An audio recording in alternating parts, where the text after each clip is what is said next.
So giardiasis is caused by Giardia intestinalis.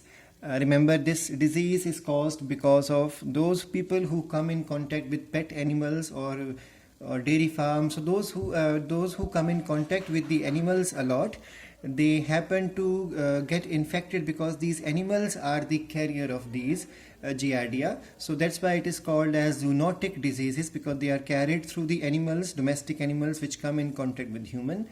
This disease is caused because of fecal-oral route of transmission, and then it infects the intestine, and the symptom of this disease is abdominal pain, loss of appetite, as well as headache.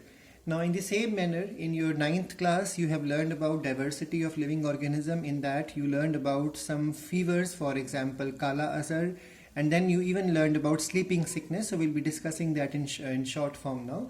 So Kala Azar, which is also called as leishmaniasis, also called as dum-dum fever, is caused by Leishmania donovani, and it is transmitted with the help of bite of infected sandfly. So if a sandfly is carrying the Leishmania inside the body, then it can transmit it with the help of the bite, because these are blood-sucking insects.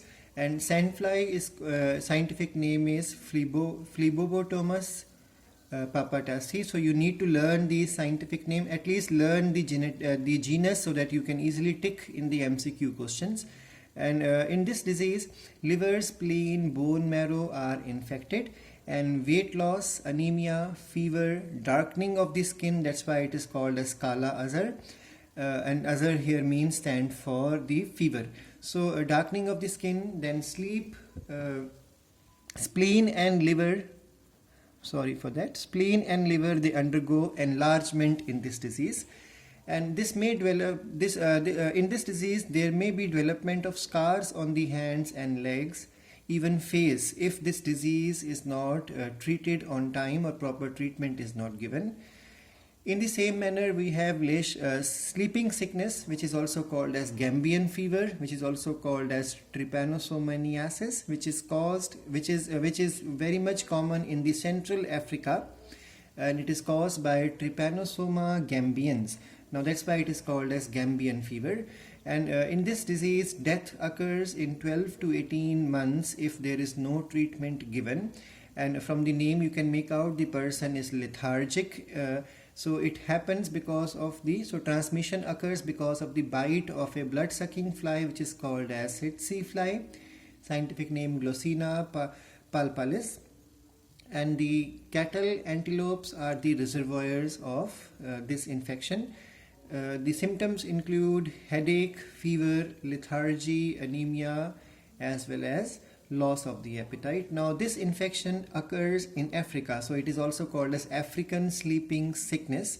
In the same manner, we have a South American sleeping sickness, which is also called as Chagas disease. Now in this infection, the infection happens because of Trypanosoma cruzi. It is in the South America common. So it's a South American or American sleeping sickness, and this is transmitted with the help of a blood-sucking bug, which is called as kissing bug. So you need to learn the carrier names also side by side, and if possible, the scientific name also. Now the next infection discussed in the NCERT is the malaria. So malaria, which is treated, we all know malaria's best treatment is the medicine called as chloroquine. So malaria is caused by Plasmodium, and there are 4 species of Plasmodium discovered so far: Plasmodium vivax, Plasmodium ovale, Plasmodium malariae, and Plasmodium falciparum. And if you check in NCERT, then NCERT does explain only 3. NCERT talks about Plasmodium vivax, malariae, and falciparum. So NCERT does not talk about ovale species of Plasmodium, but one thing is common, that Plasmodium, whether it is the vivax or ovale or malariae or falciparum, they all are carried by, or the vector is Anopheles female mosquitoes. And remember, these are more active at the night time. So this is the difference between the tiger mosquitoes, female mosquitoes, and Anopheles female mosquitoes, that Anopheles are more active at the night time, and tiger mosquitoes are more active during the dawn and dusk, or you can say the daytime. Out of these 4 species, NCRT based point I have mentioned here, Plasmodium falciparum is the most serious type of Plasmodium, which causes the most dangerous type of malaria. So we will be discussing about that malaria now. And remember that these malaria are given various names according to how long is the cycle, because we all know, if you have suffered or if you have ever seen anybody suffering with malaria, there is repetition of chill, so a cycle of chill and fever.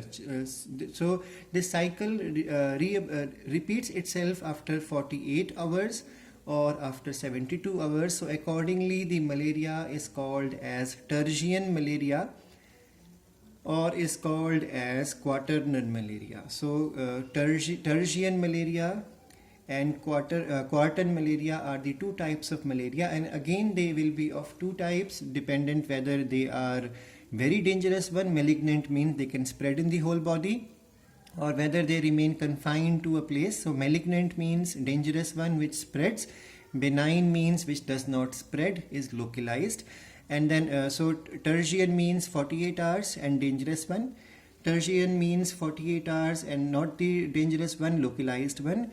Quartan means 72 hours, and then we have a mild form of tertian malaria also. So these are the various types of malaria possible according to the species involved.